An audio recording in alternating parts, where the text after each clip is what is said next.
Yo, what's going on, guys? It's your boy. Welcome back to another video. So today we're going to be talking about Illumination movies.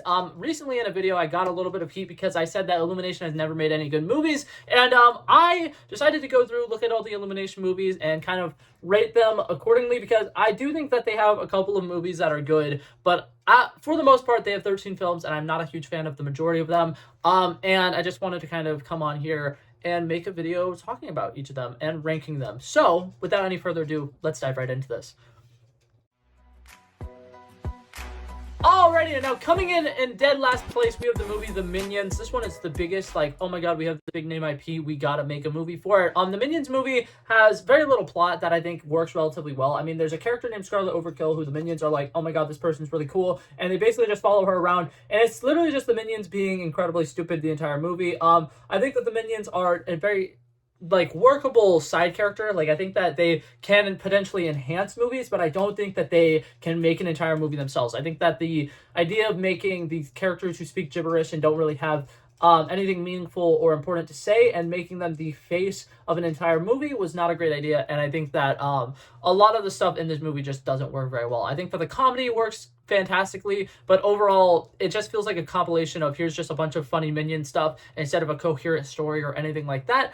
And I just overall think that this movie was just such a huge cash grab and it's very disappointing. Coming in 12th place, we have another movie that I think was once again just another cash grab, The Secret Life of Pets. I think the concept was kind of there. I think that it was a very interesting movie that could have potentially been really good. It felt like it was going to be like the Toy Story movie, and then it ended up being essentially the Toy Story movie, but minus a lot of the characteristics and a lot of the stuff that makes it good. We follow this character named Max.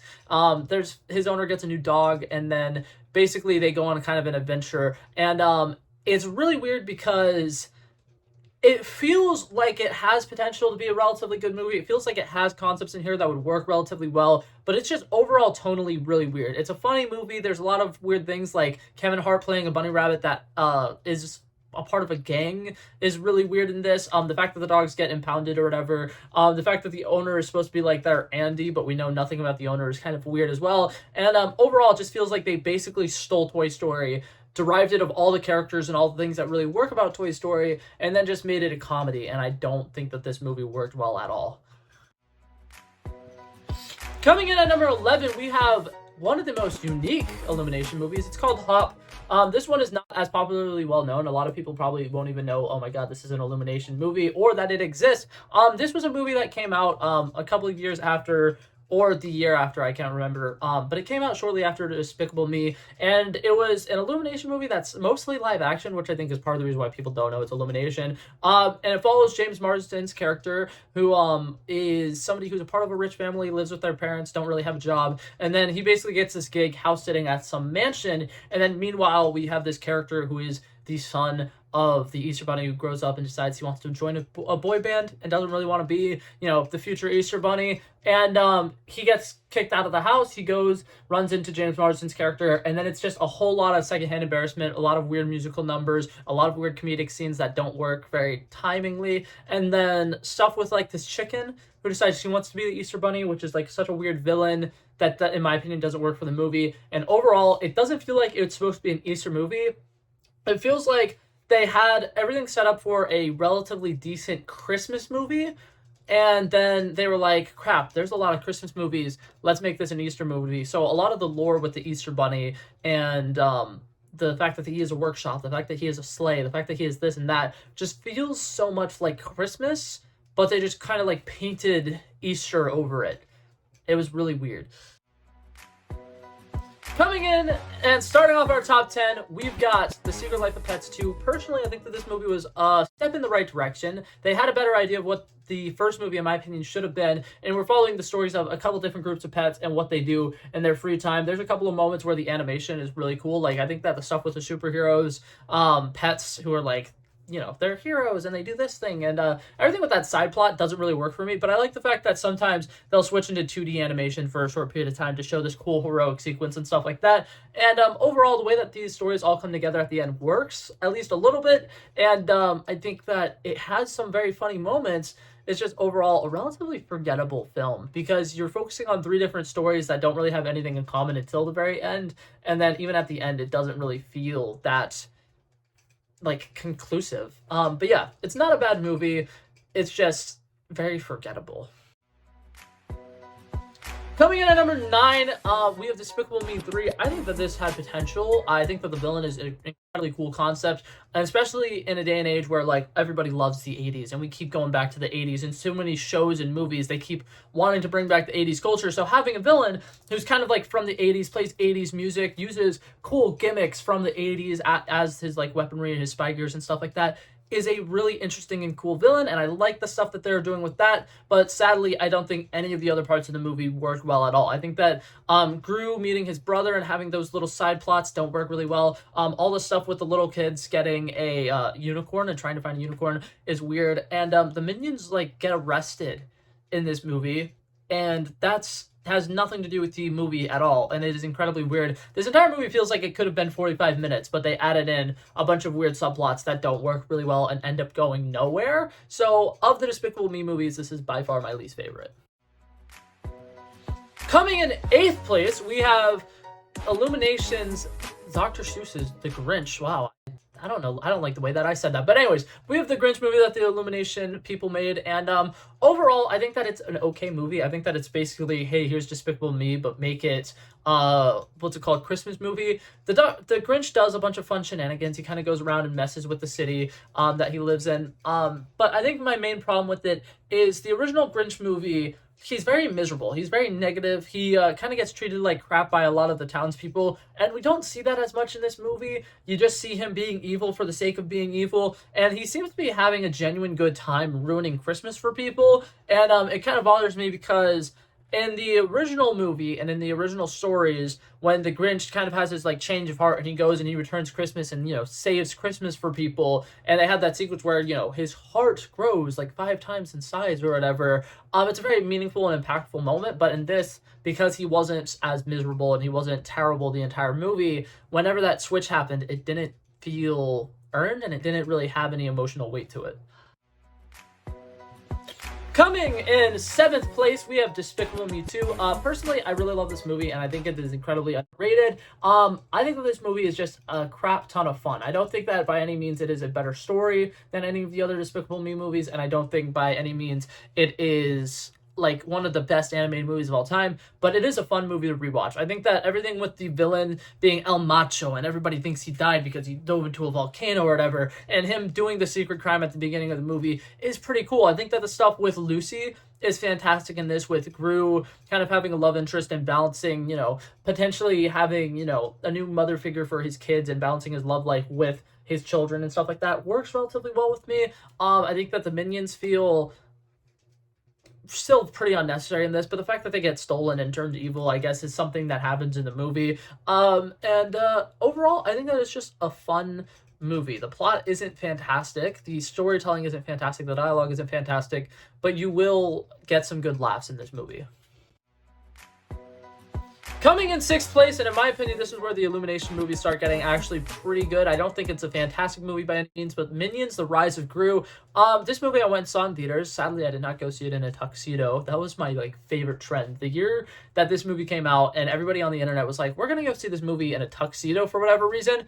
I loved it. I was so here for it, and I really wish that I could have went and saw it in a tuxedo. But it was such a fun movie. I think that this movie does a really good job of bringing Despicable Me back to where it works best, with Gru being somebody who is kind of evil and mischievous, not necessarily because he wants to, you know, be evil or he wants to like rain terror or anything like that, but because it's like mostly a fun thing to do, and he can kind of go out and have an adventurous, you know, fun, like thrilling ride or whatever. And I love the fact that this movie basically kind of explores Gru's daddy issues a little bit and shows that he's a super fan of these super villains who he's always been a really big fan of. And basically him exploring the fact that like maybe being a villain might not be the best thing ever, because he meets his heroes and they all kind of suck. They all start chasing after him. He steals this gem from them, and then he goes to one of the coolest villains ever that he's been a super mega fan of, and he's kind of like down on his luck. He doesn't think that he's a good villain anymore,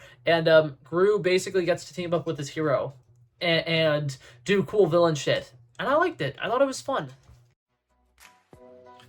Coming in at number 5, by far one of my favorite movies to rewatch. We have the Lorax. I think that this movie is by far the funniest Illumination movie. I think that the Lorax character is incredible, and I know he's not in the movie as much as a lot of people think he should be, because I know so many people are like, it's weird that the Lorax is barely in the Lorax movie, but he's in it. It's great. I think that the stuff with the Onceler is fantastic. The love story and like the main actual plot of the movie, I do think is like, it's not like weird or out of place or anything like that, but I don't think it's um that good.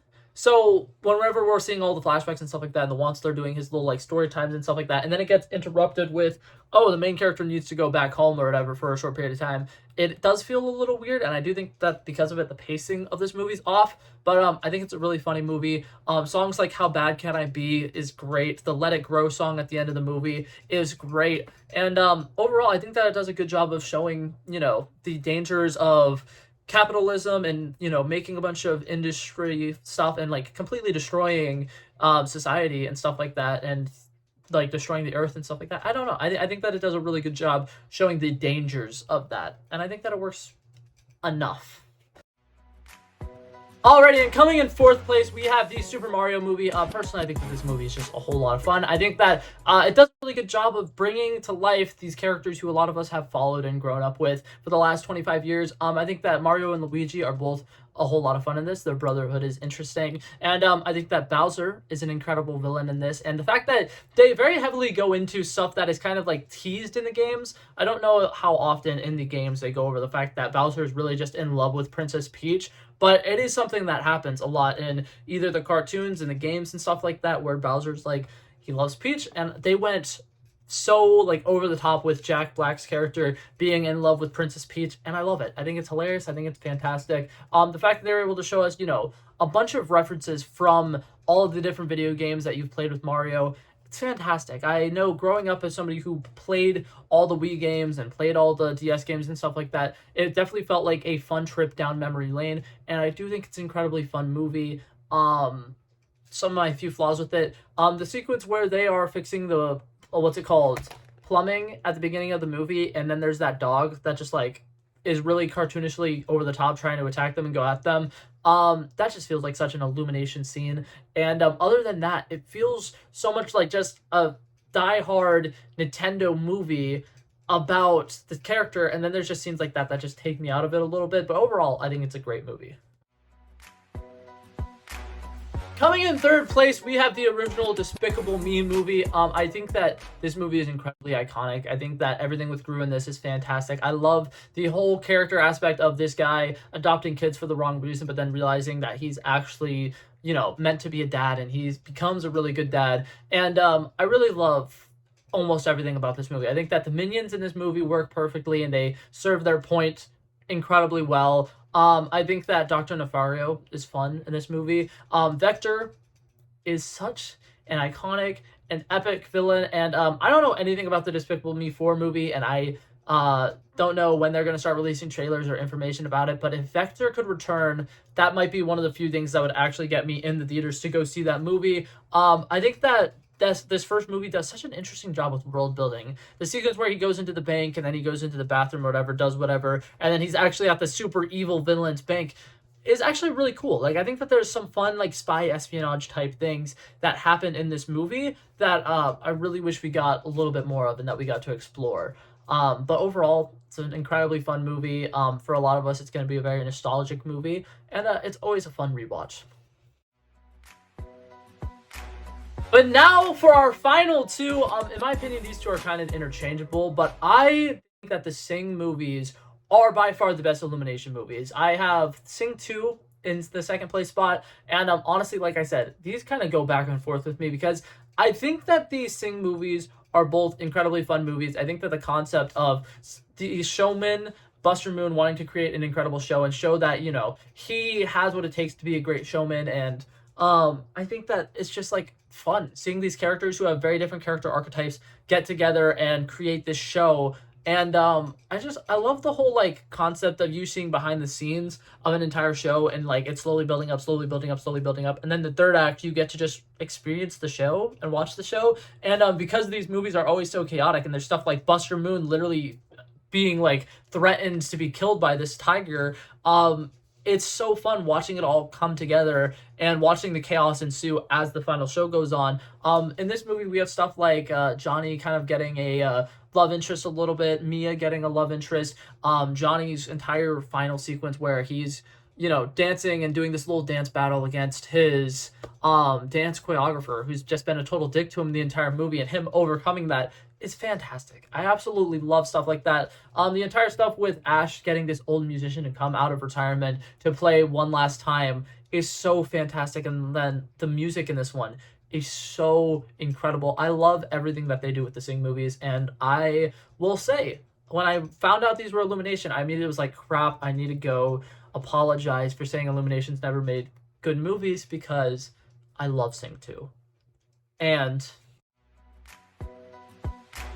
coming in at number 1, we have the original Sing movie. I think that this movie just does such a great job of bringing together a group of weird characters and putting them in a world that just feels so much like, I know a lot of people are like, it's Zootopia, it's basically Zootopia. It is, but it works. It's so cool. It's such a fun kind of world dynamic, and I really like it. And I just like the fact that there's like characters like Mike, who's a little mice, but he's, you know, a giant bully, and he basically is like a criminal, and he punks people, and he's fun. He is so fun in this movie. I think that everything with him is interesting, and the fact that in between movies, it's basically implied that he died because he was messing around with the wrong crew.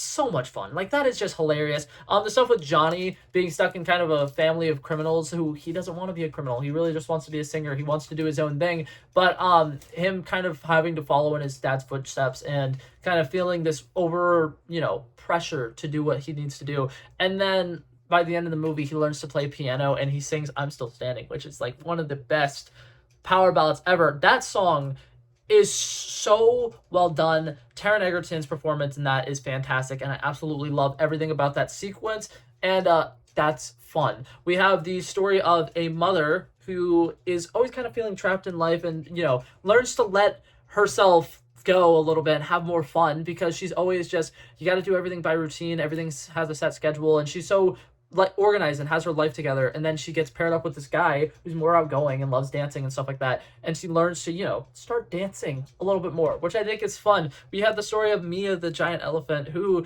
is incredibly stage frightened but can sing really well, and she learns to, you know, get over that fear and go sing. We have Ash, who is a shitty boyfriend, making a really, really cool breakup song and performing it in front of everybody and being super successful without him.